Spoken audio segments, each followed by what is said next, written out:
Good morning, church in the city. Today on Faith Livestream, we get into the in-depths of fasting on flexing your muscles, part 8, fasting. So I hope you join us. That was my newscaster introduction. Go ahead and share it, like it, comment on it, so that we get around algorithms. I can't believe we're still having to talk about this. Elon Musk, please buy Facebook next. If you could do that, that would be great for all of us. Good morning, April. Good morning, Amy. Good morning, Mr. Clifton. Good morning, Miss Donna. Good morning, Pastor Sean. Good morning, Angela. Can you scroll up for me? Good morning, Miss Kay. Good morning, Sharon Williams.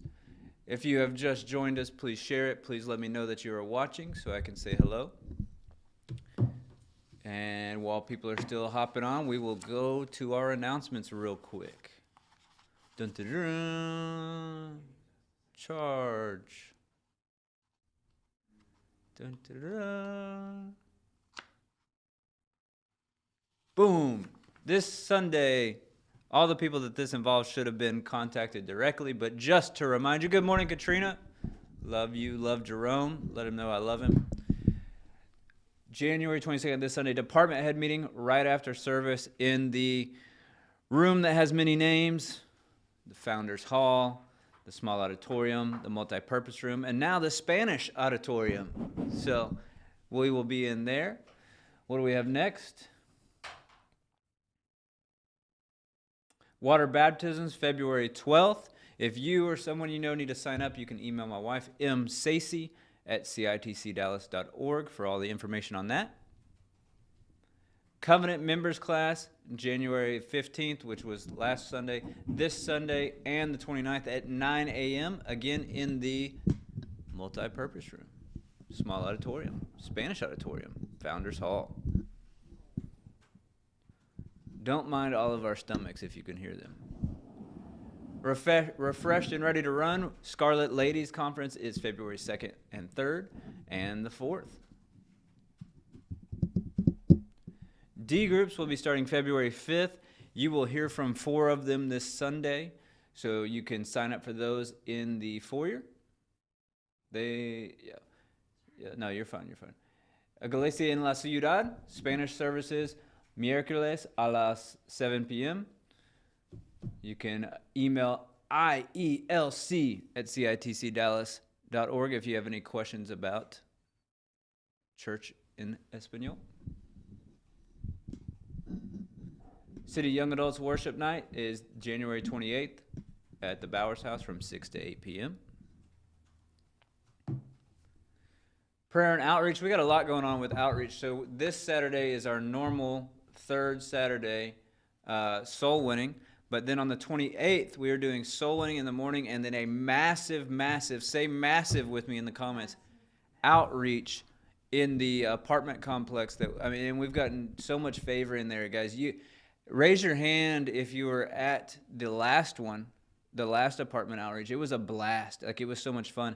And this apartment manager is fully on board, fully excited with us, like, wants to be a part of it, like, prays for her apartment complex on a regular basis, tells people about the Lord.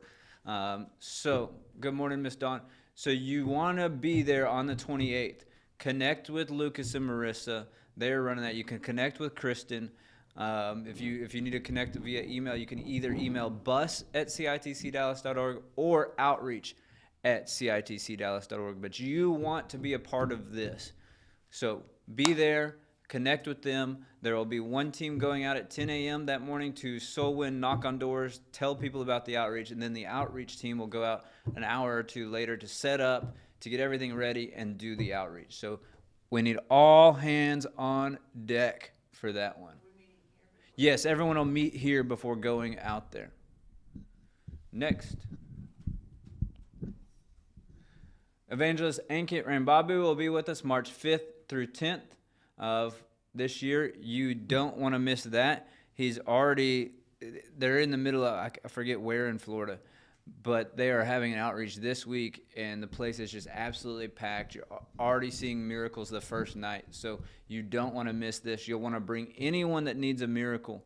I mean, you can bring them here any day, but you definitely want to bring them that week. Men's D group Saturday, 7 to 8 a.m. You can email Pastor Larry for more info on that. Good morning, Lisa. Parents' night out, February 10th, still a long way off. Pizza, Nerf, laser tag, much more. Contact Jay Lopez for that. Prayer and fasting. Prayer and fasting, just a few more days left. Hang in there, push through. And I know some people started Monday, some people started, the first, some people started the second. So some people's will end Saturday, some people's will end Sunday. So whatever you're doing, stick to it. You are almost there. The finish line is in sight for that one. Speaking of which, we have prayer today at noon, prayer tonight at 6. Tonight at 6, we'll be in the small auditorium, Spanish auditorium. I think y'all are familiar with the way that works now on Thursdays because of band rehearsal. So that'll be in there tonight. Then tomorrow morning, 6 a.m., noon, and 6 p.m. And then we are at the finish line. So love you guys, and let's get into it. Today we are talking about fasting. Fasting. Hopefully y'all have been writing down all your questions on fasting, and you can ask those next week. You can ask them this week too if you want, but let's get into it. Why do we fast? Why do we fast? How many of you have ever, maybe someone's invited you to lunch while you're in the middle of a fast, or dinner or something, or you're at a birthday party, or you're just out with family or friends and you're not eating, and they're like, hey, why aren't you eating? And you're like, well, we're in the middle of a fast. And people have asked you, well, why do you fast? And so let's get into that. Matthew 4, verses 1 through 11. The number one answer, Jesus fasted. Jesus fasted. So that's answer number one. Then the devil was led up by Jesus was led up by, very contrasting than the devil. Then Jesus was led up by the Spirit into the wilderness to be tempted by the devil. And when he had fasted 40 days and 40 nights, afterwards he was hungry. Now when the tempter came to him, he said, if you are the Son of God, command that these stones become bread. But he answered and said, it is written, man shall not live by bread alone, but by every word that proceeds from the mouth of God.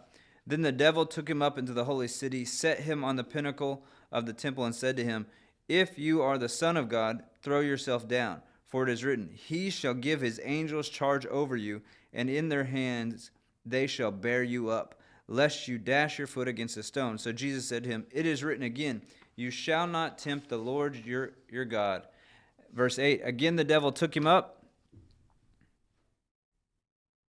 Did we already go over this part? I think we did. Didn't we? Yeah, we already did why to fast. Sorry. So the reasons were, just to go over it real quick. Number one, Jesus fasted. Number two, it helps us to learn how to crucify our flesh. Number three, Jesus told us to fast. Number four, fasting produces a reward. We saw that in Matthew 6:18. And number five, some things can only be accomplished by prayer and fasting. All right. And number six, because it breaks and removes hindrances and restores fellowship. So here we are. Fasting, part 3.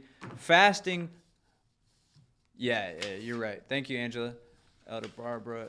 Israel and Kenya. Yeah, if you want to go on Israel or Kenya, you can email Elder Barbara or see her for more information. Fasting brings breakthrough and understanding.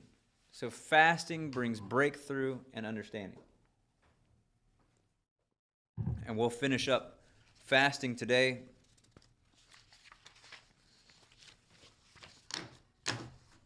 And then next week, y'all can ask all the questions until your heart is content. Fasting brings breakthrough and understanding. Judges 20, verses 26 through 36. Fasting brings breakthrough and understanding. And this is one of the foundation scriptures for fasting. And remember what we said.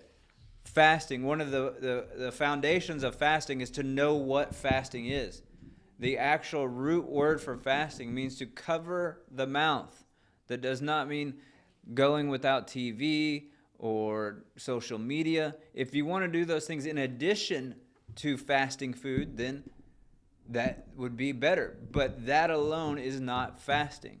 Fasting is not a way you're treating other people. All these things should be done in accompanying with fasting, and I believe we'll get into Isaiah 58 in that.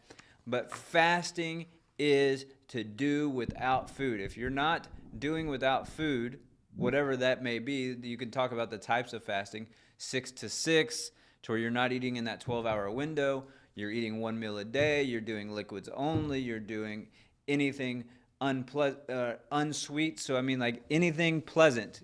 So, like no desserts, no sugars, that kind of stuff. If you do that, that's harder than doing like one meal or liquids, to be honest, because if you're trying to eat and still do no sugars, that's all your sauces.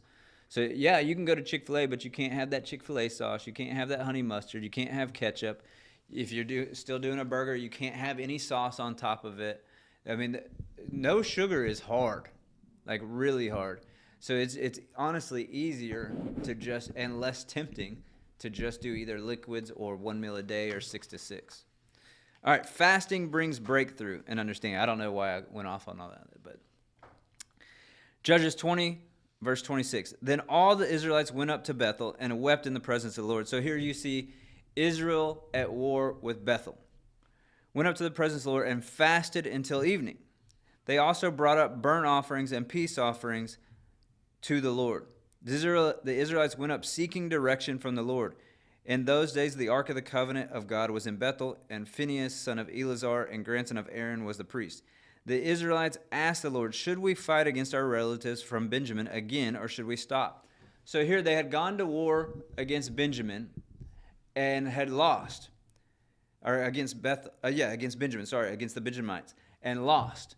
Notice a couple of things they did. They prayed, they fasted, and gave offerings. Prayed, fasted, and gave offerings. So watch this. The Lord said, go tomorrow and I will hand him over to them. So the Israelites set an ambush all around Gibeah. They went out on the third day and took their positions at the same place before. When the men of Benjamin came out to attack, they were drawn away from the town. And as they had done before, they began to kill the Israelites. About 30 Israelites died in the open field and along the roads, one leading to Bethel, and the other leading back to Gibeah. Then the warriors of Benjamin shouted, we're defeating them as we did before, but the Israelites had planned in advance. So look at this. They had gone to war against them twice, to battle against them twice, and lost. But something was different this day. The first 2 days, they just went and prayed to the Lord and said, should we do this? And you'll see that if you go up further in the beginning of Judges chapter 20, you'll see that. So this day, they realized, hey, we're not accomplishing what we've set out to accomplish. We're not accomplishing what the Lord said we would accomplish. Something has to change. So this is why this is one of my favorite passages when it comes to fasting, because this is exactly one of the reasons you fast. You've been doing something. You've been doing something the Lord told you to do, and you're still just not seeing that breakthrough. You're not seeing it. Something has to change. You've got to turn it up a notch. And this is exactly where fasting comes in. Now, they accompanied prayer with fasting and with offerings, and watch what happens. Then the warriors of Benjamin shouted, we are defeating them as we did before. But the Israelites had planned in advance. How did they plan in advance to change something? Because they heard from the Lord when they were fasting. Advanced to run away so that the men of Benjamin would chase them along the roads and be drawn away from the town. When the main group of Israelite warriors reached Baal Tamar, they turned and took up their positions. Meanwhile, the Israelites, hiding in ambush to the west of Gibeah, jumped up to fight. There were 10,000 elite Israelite troops who advanced against Gibeah. The fighting was so heavy that Benjamin didn't realize the impending disaster.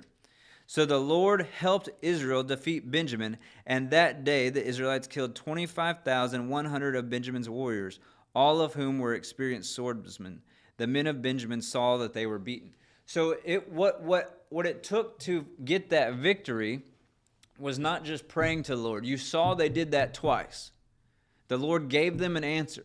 They still didn't obtain the victory. How many of us have prayed about something and you've heard the Lord said, yes, it will happen. And you still just keep hitting a wall. You still keep hitting a wall. Right here, what we see that got them through the wall, that got them that breakthrough, was accompanying prayer, fasting, and offerings all together. That's something that you should set out to do at the beginning of each year or at the end of each year or both. You should set out to do a period of fasting, seeking the Lord, praying to Him, listening to Him, and giving an offering and saying, this is for you. I thank you. You're getting me through. I am going to have a year of breakthrough after breakthrough after breakthrough. Daniel 9, 1 through 3.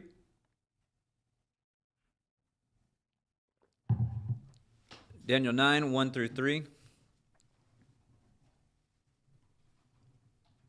And I know the people that watch with me like to talk about different types of Bibles. Hopefully I'll have a new one for you next week that's like nothing on the planet. Like literally. There is not one in existence that is like this one. Like literally. I'm not being sarcastic. I'm not exaggerating. But we'll get into it next week. I don't want to talk about it until I have it in my hand. So, Daniel 9, 1 through 3. It was the first year of the reign of Darius, the Mede, son of somebody, who became the king of the Babylonians.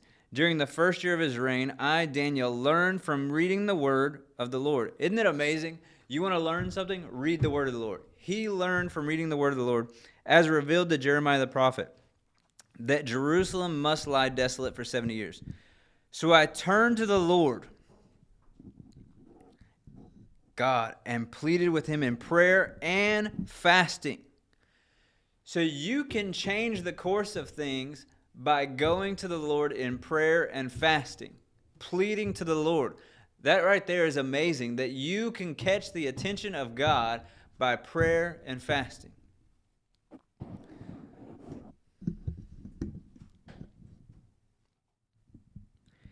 So we also see that, and this will hit home to a lot of people, in that chapter, that little passage in Daniel 9, you saw that there was a change of leadership happening in the nation.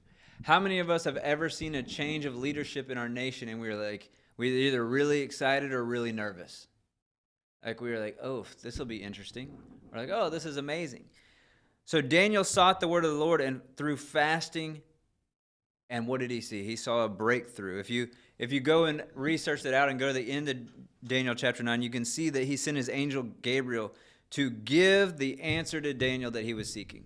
So when you fast and pray, you get answers from the Lord.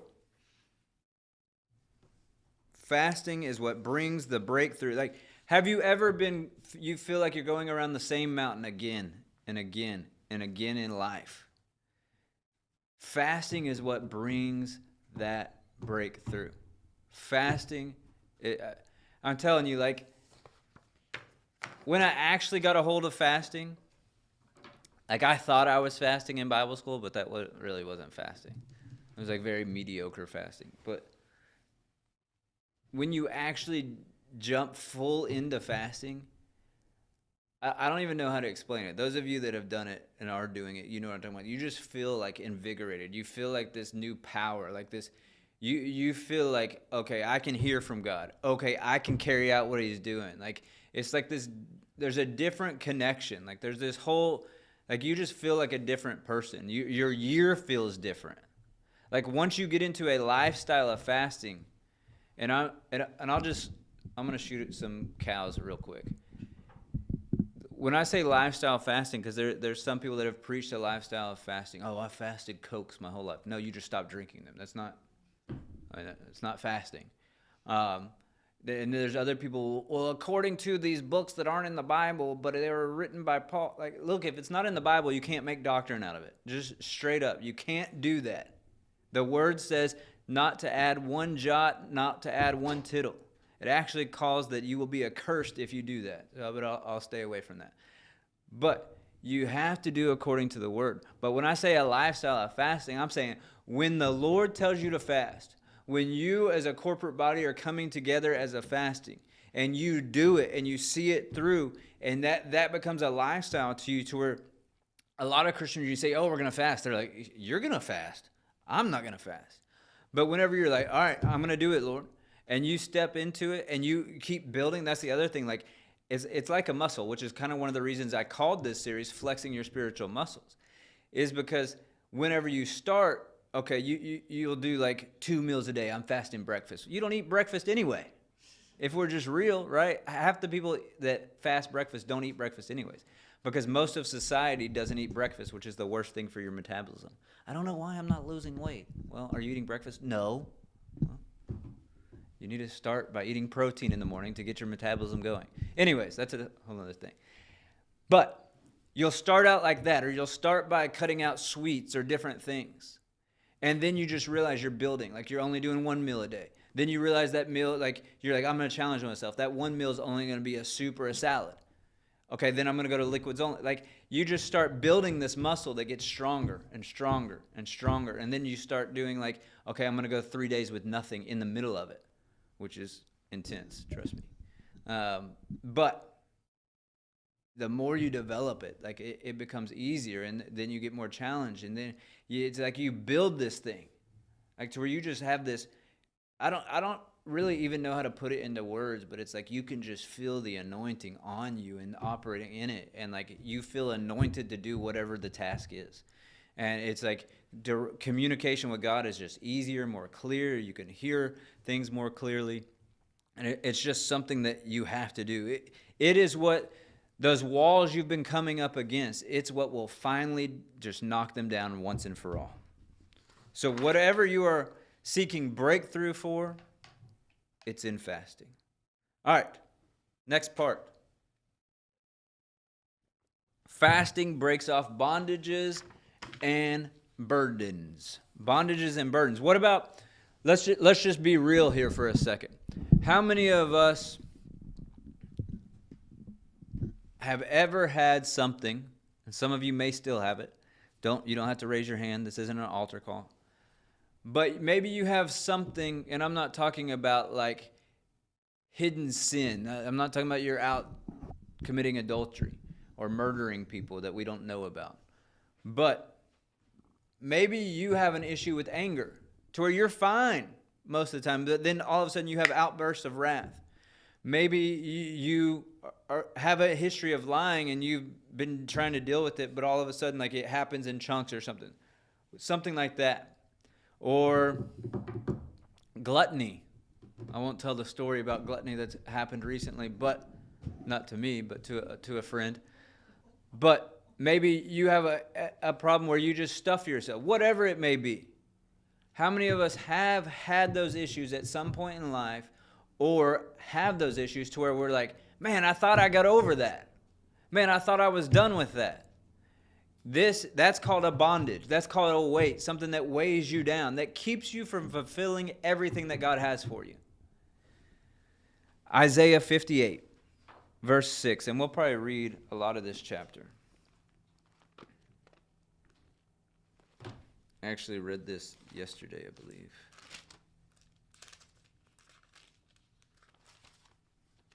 Isaiah 58, another chapter on fasting.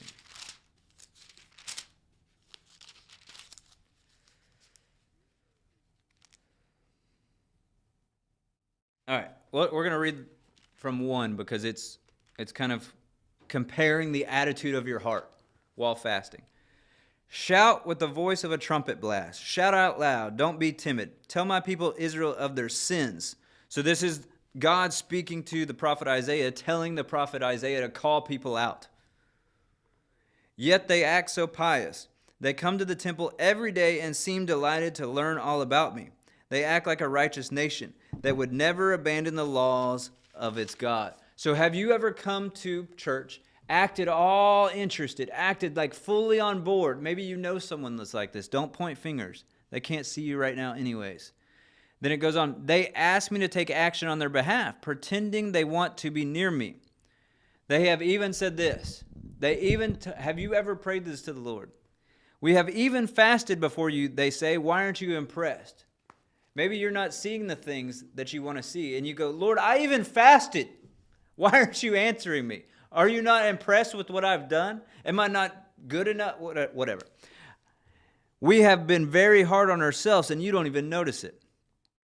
I will tell you why, I responded. So this is the Lord's response. It's because you are fasting to please yourself. Are you fasting just to look religious? Are you fasting just to look spiritual?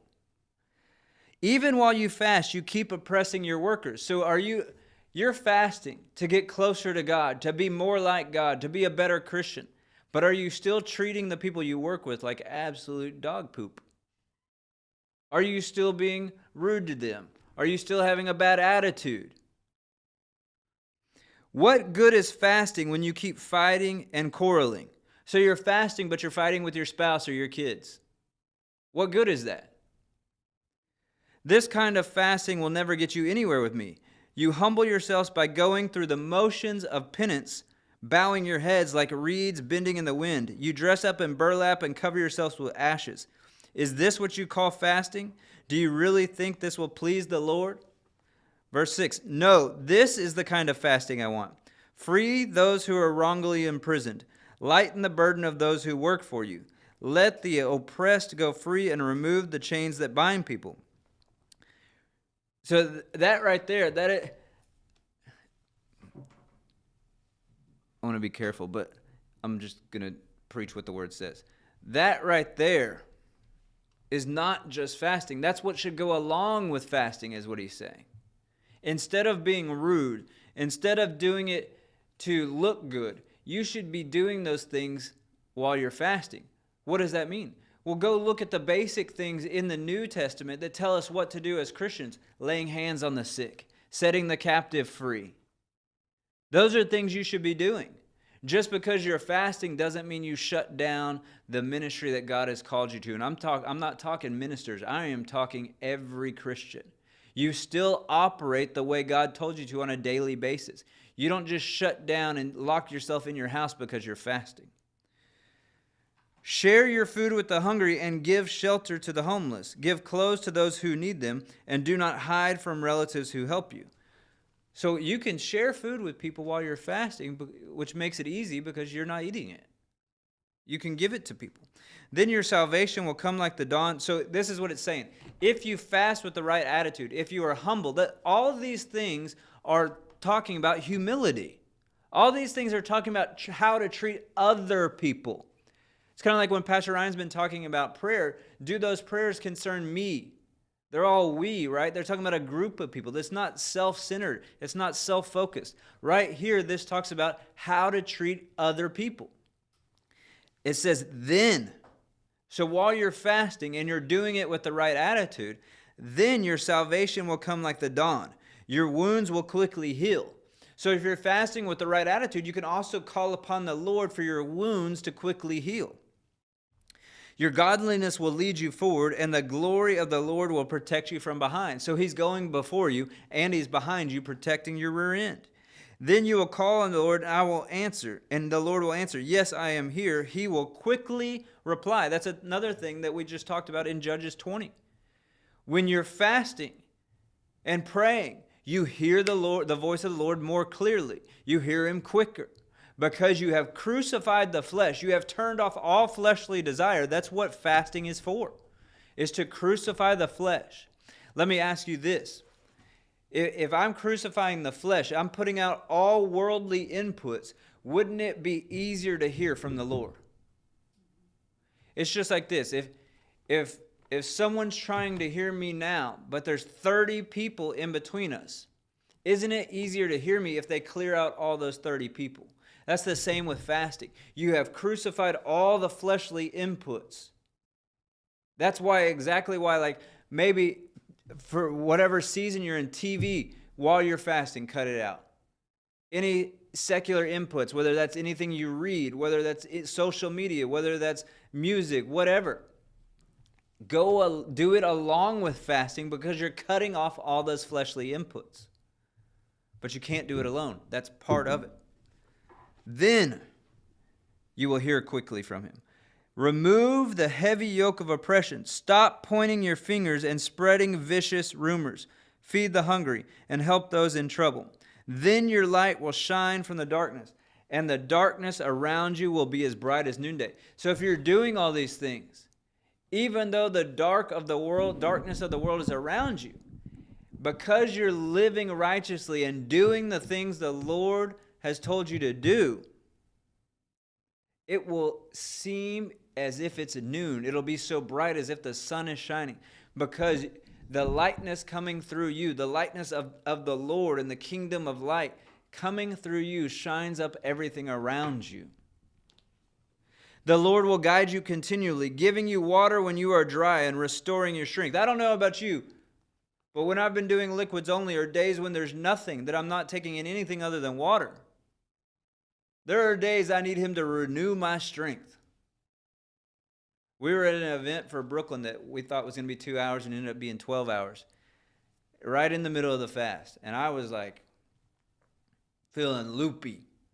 And I'm like, all right, Lord, you're going to have to renew my strength. There are times when you're fasting, you need Him to renew your strength. You have no physical strength left.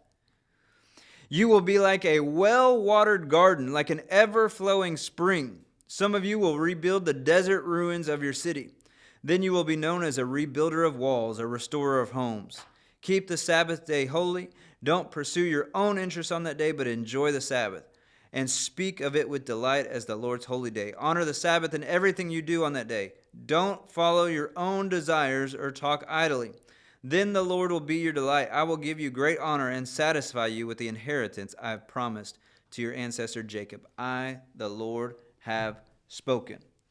So if you are fasting, doing it humbly, not boastfully doing it, not doing it to have the appearance of being spiritual and all power, this mighty spiritual warrior, you're literally doing it to seek after the Lord, to get closer to the Lord. You're still having a good attitude. You're not snapping at people because you're hangry. The Lord rewards you. That was one of the things we talked about. Why do we fast? It produces a reward. That's one of the things. I didn't say that. The Word said that. Don't get mad at me. The Lord produces a reward when we fast. We also hear from Him more quickly. It breaks burdens. It breaks bondages. You want that thing completely gone, whatever it is, anger, whatever it is. Maybe you're jealous of somebody. Maybe you're insecure and you're always having to compare yourself to others, or you're always having to know what other people are doing. Whatever it is, that's between you and the Lord. But fasting can cut the thing off once and for all. So types of fasting. Let's get into types of fasting. I believe that's where we cut it off, which is good because we don't have much time left. Types of fasting. This is always where you get a lot of questions. Hey, Mr. Pullen, good to see you from the Windy City. Types of fasting. If you have questions, throw them in the comments. Judges 20:26, we read that earlier. That was 6 a.m. to 6 p.m. They fasted until evening. Fasted until evening. You know what's kind of crazy is that if you watch sports or pay attention to the sports world, they have amplified the fact and celebrated it from the rooftops that Muslims fast 6 to 6 during, what is it? Whatever it is. Somebody help me in the comments. And a lot of these professional athletes practice and play games while fasting. And then they'll stop the game at 6 p.m. so they can run to the sideline and eat a banana and drink a protein drink. That's like common occurrence now, no matter what sport it is. The opposing team will have the ball and put it out of bounds so that right when it hits 6, so that a player on the other team can go have a quick meal. Ramadan, thank you. But do you hear that talked about Christianity at all? Mm-mm. So it's just funny. I mean, that's just so 6 to 6. Daniel 1:12. Please test us for 10 days on a diet of vegetables and water. Daniel said. So that was only water and vegetables. I don't recommend this because it's been highly abused in the last decade, to where there are whole Daniel fast recipes, guys, to where people are having massive salads that they sneak all these different things in, whether it's dried fruit or dry, whatever, to where they're getting as many calories as they would eating a hamburger. So I'm not big on that one. In Daniel 10, verse 23, you see, I ate no pleasant food. That's kind of what I was talking about earlier. No pleasant food.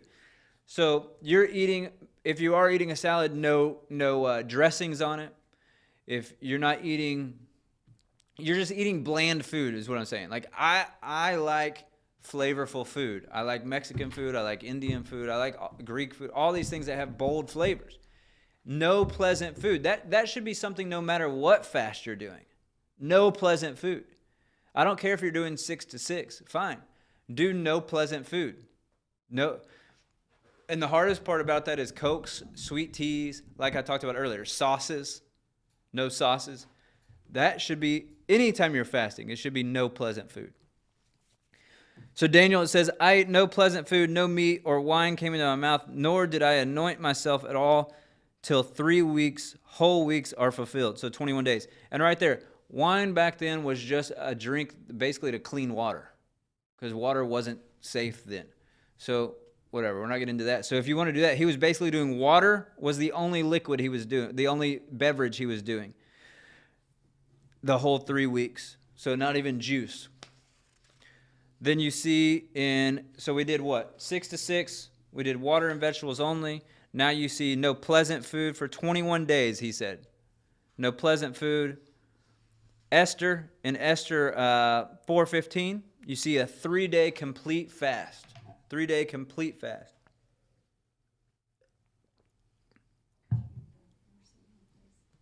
Esther 4:15. It says this.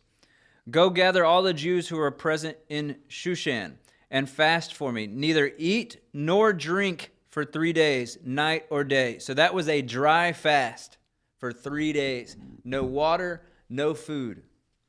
My maids and I will fast likewise. And so I will go to the king, which is against the law, and if I perish, I perish.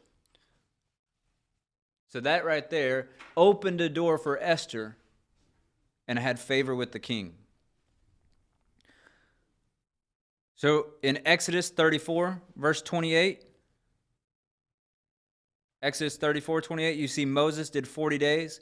Moses remained there on the mountain with the Lord 40 days and 40 nights. And all that time he ate no bread and drank no water. And the Lord wrote the terms of the covenant, the 10 commandments, on stone tablets. So something I want you to notice on this one. You better not do this one unless you heard from the Lord. Because right here it says the Lord was with him. The Lord was with him in physical. So he was literally in the physical presence of the Lord, sustained by the presence of the Lord, and had no food or water. That's difference. That is a huge difference.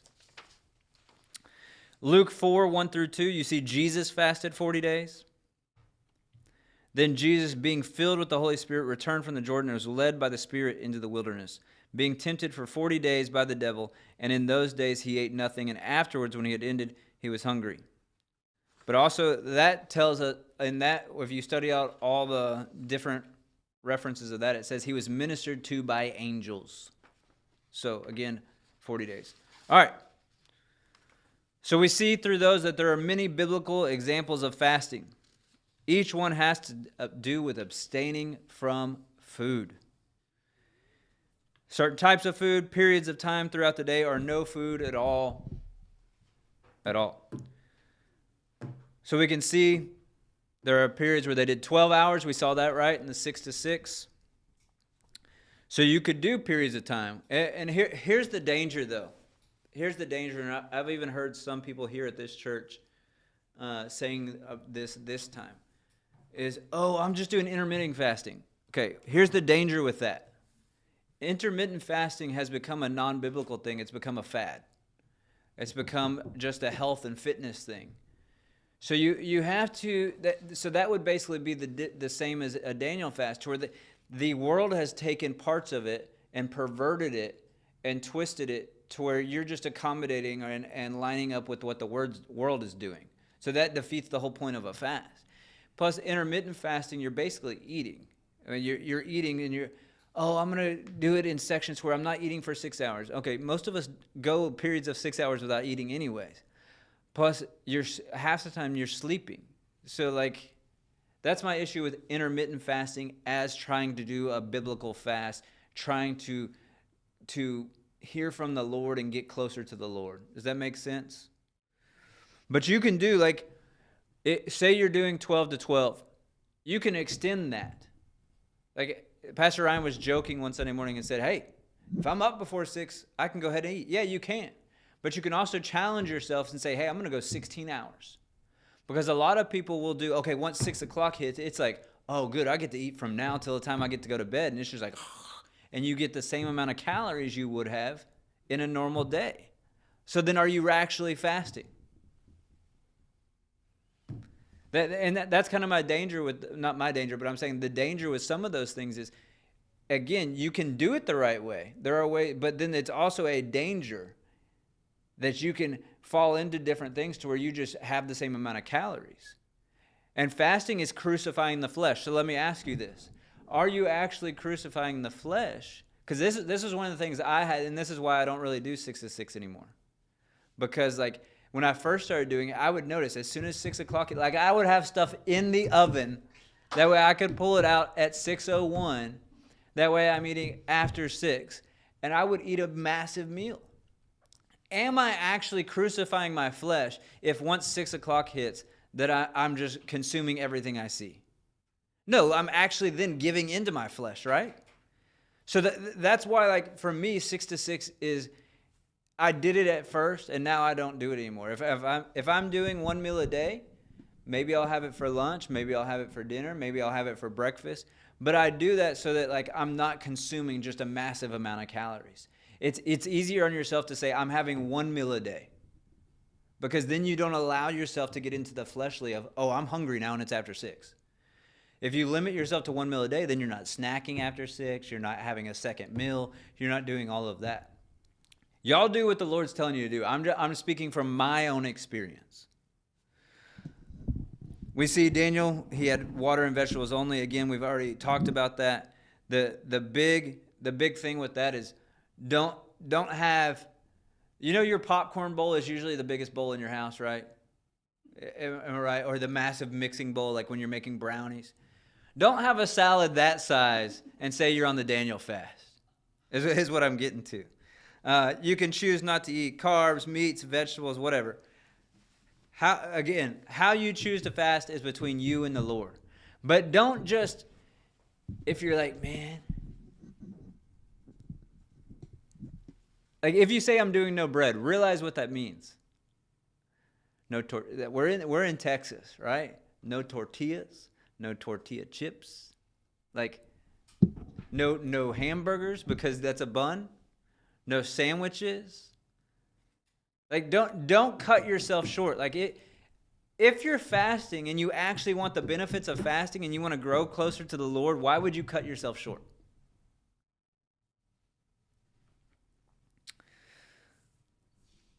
We saw 40-day fast, 21-day fast. We saw 3 days dry fast. And that's something I'll do throughout the year multiple times that I'm doing it for me. I'm not announcing it. I'll just go 2-3 days with nothing, just water, because I am searching something from the Lord between me and Him. It's not a public thing. And most of the time you're fasting, it shouldn't be a public thing. There shouldn't be, other than your family that you're eating with on a daily basis. If you're doing a fast like that, it's just you and the Lord, it shouldn't be public. Like, what did the Lord tell you? Those things you do in secret will be rewarded out in the open, right? It also tells you when you're fasting, don't be sulking around. Women, like, still put on makeup, still get dressed, you still take a shower, wash your hair, don't look all oily and greasy, don't look homeless. Seek the Lord for yourself.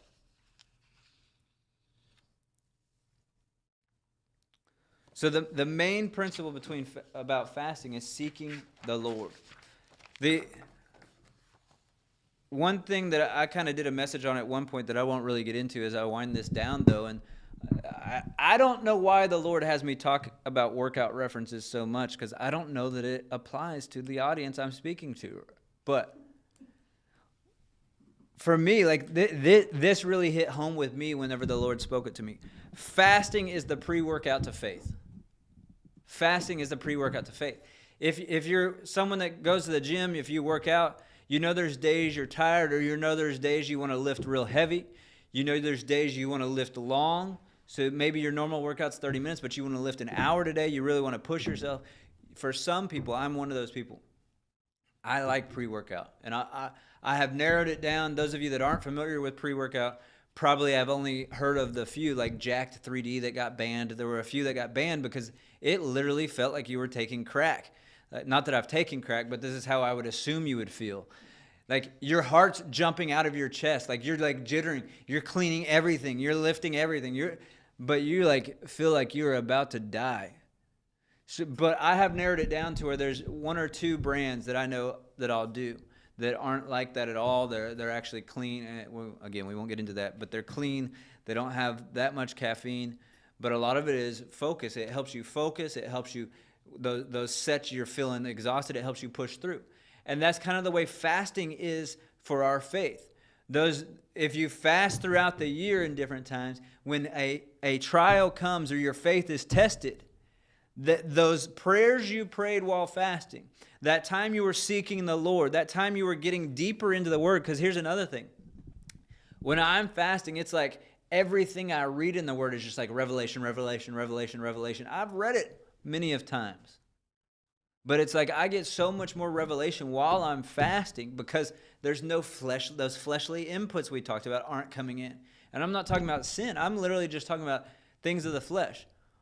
Like when I'm hungry, I can go pick up what I want when I'm not fasting, right? I can run across the street to Whataburger, to Burger Island, to anywhere I want. But when I'm fasting, that's not an option. My option is get into the Word. My option is pray. My option is praise. You know what I'm saying? So when you do all that, it's like an inner power comes on you. And that's kind of like pre-workout. Whenever you get to that set, you're doing that last set of squats and you're done. That pre-workout kicks in and gets you through those last few sets, right?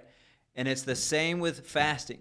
Whenever you come to a trial, you come to a test, you can pull back on that power. You can be like, remember how I felt when I was fasting.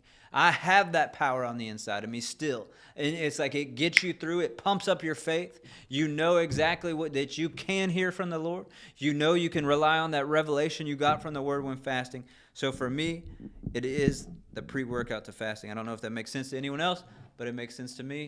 Thank you, Lord, for the revelation on that. So if you have any questions on fasting, on prayer, types of prayer, please write them down. You can even put them in the comments today, and we will go through and get them for next week. Please bring all your questions next week. Otherwise, we will sit here and stare at each other for an hour with nothing to say. So other than that, we have prayer in about an hour.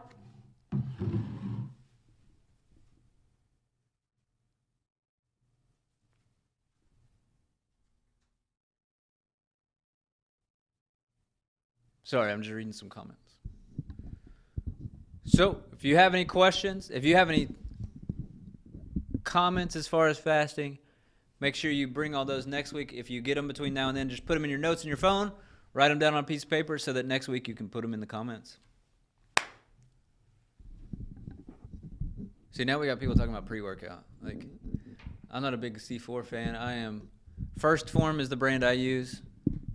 The only thing I don't like about First Form is it's not like you have to order it from them. So like, can you write that down, Amy? And we'll get into that one next week. That's a great question. So we'll get into that next week. First Form, yeah. You have to order from them. So like if I don't realize I'm running low and I go to like get a scoop and I'm like, oh no, I'm out. It's like 5 days before I can get it to the house. So there's that. Oh, C4, yes. And here's the other thing. For those of you that aren't it's the beginning of the year, and we've been fasting, so I know a lot of people like to work out at the beginning of the year. If you want to try pre-workout, whatever you do, don't just go buy something off the shelf. Most of those are the worst ones for you. Most of those have so many fillers and just absolute crap in them. Sorry, I don't know how another way to say them, but so many chemicals that are terrible for you and can actually make you have a heart attack, literally. So just don't do that. There's a few brands. The Genius brand is good. Again, you can order that one on Amazon, so you can have that in like a day. If you look at NutriShop, there used to be one in Garland. They sell all clean stuff. And what's crazy is like all the brands you're familiar with, like April, start naming some of the brands that most people would be familiar with. Like the brands they sell at Walmart and GNC are absolute garbage. They have the most fillers in them out of anything. They are terrible. I stopped shopping at those places a long time ago. Muscle Milk is terrible. They don't make a pre-workout, but that's a protein powder. Most protein powders are garbage. The way they process them and stuff, it's just horrible for you. A lot of people say their stomach hurts after protein powder. It's because of the way they make it. What about at Sprouts? Probably not. Beyond Lit.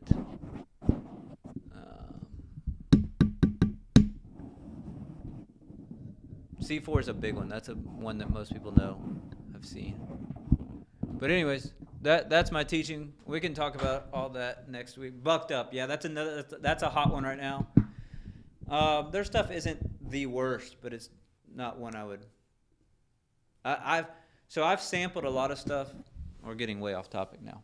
When I was a distributor for I forget what they call them, an ambassador basically for First Form, I tried a bunch of different brands, and really there's only two brands I would do, is Genius brand and First Form.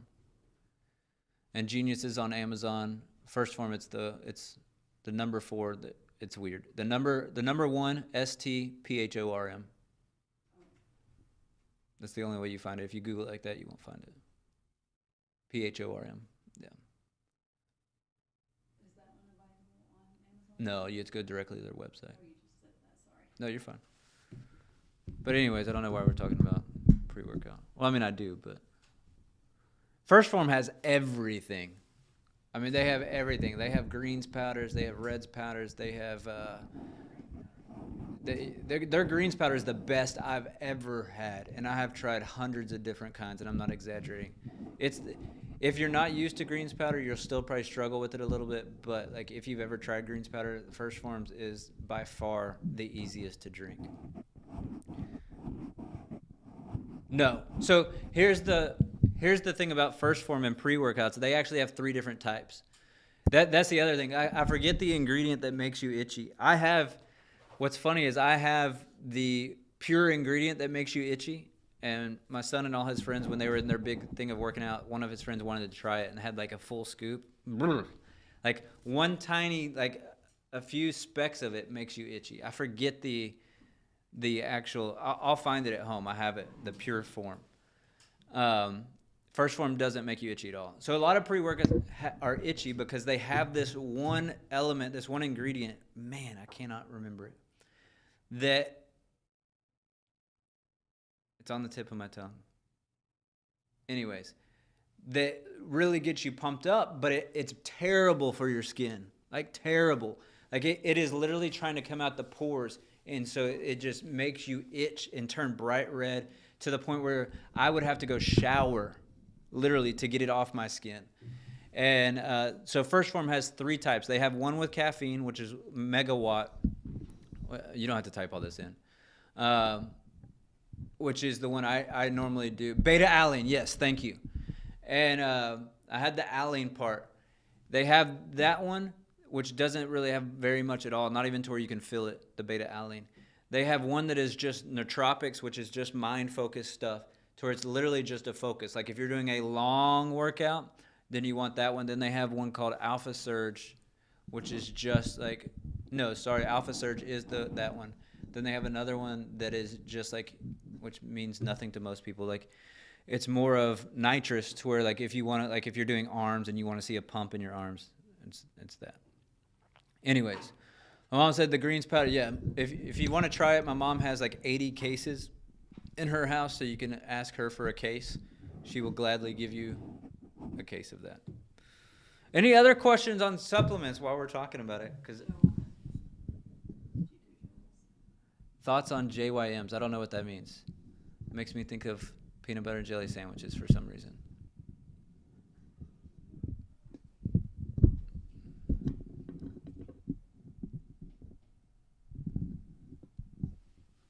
April and Ivan work out a lot, so I know they know what I'm talking about.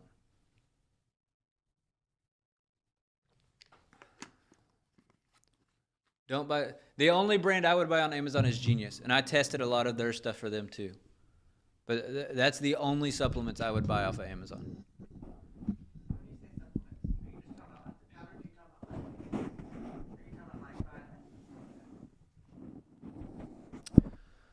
You have to be careful on vitamins too. I mean, like realistically, like even going to like Walgreens and all those places, a lot of those supplements are absolute junk. Like especially the plant ones. Here's what you have to think. A lot of your natural vitamins and stuff come from plants, correct? So if you're taking it to make your body better, you have to make sure all of those have never been treated with pesticides, fertilizers, any of that. And you think as a corporate world, what is my goal? To sell as much as possible, which means producing as much as possible, which means fertilizers, which means pesticides and all of that. So even a lot of that stuff you have to be careful about and do your research. And the reason, and I'll just give y'all a straight up answer as to why I like First Form so much, is because whenever I started doing a lot of First Form, I started having like some weird pains, like, and I didn't know what they were. And I went to my doctor and told her, and she was like, send me every supplement you're taking. And it was like, because I was an ambassador for them, I was taking a bunch, all natural stuff. And she went through every ingredient in every supplement I was taking and came back to me and said, Sean, if you're taking any supplements, these are the ones I want you to take because it's all natural. It's all clean. I love every one of these ingredients. They're going to benefit your body. They're definitely not causing whatever was going on. So that's why I stick to First Form, is because I have done the research. I've been through all the training for their different products. I know exactly how they were all made. I can't quote them all off to you now because it's been years since I went through it. But it's also been looked at by a doctor who actually researched if they're naturally produced or if it's like just junk. Because like for guys, testosterone, like guys that want to be like ripped and jacked will take testosterone, but most of it's synthetic testosterone, which is terrible for your body, which actually causes your body to shut down producing testosterone. But then there are very few supplements that just don't have testosterone in it, but they have the natural occurring things that tell your body to produce more natural testosterone. So there's all of that. There's a brand, Mallory, you may know, that their labeling is purple, white, and orange. And you can get them on Amazon and in some of the stores. That brand of like vitamins is a decent brand. Yes, exactly what my wife said. Do your research. The majority of vitamins and medications are full of junk. Mal, what's that site you use to test everything?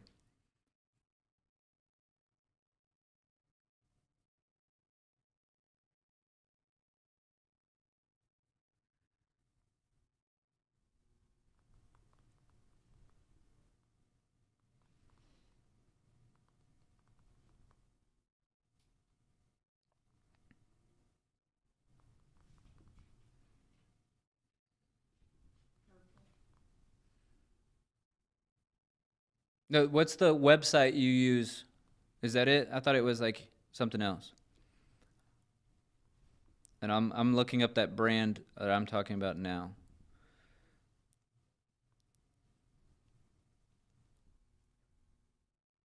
Earthly Wellness, that's the site. So a couple of the clean brands that I use is Clean Athlete with a K. Clean Athlete with a K.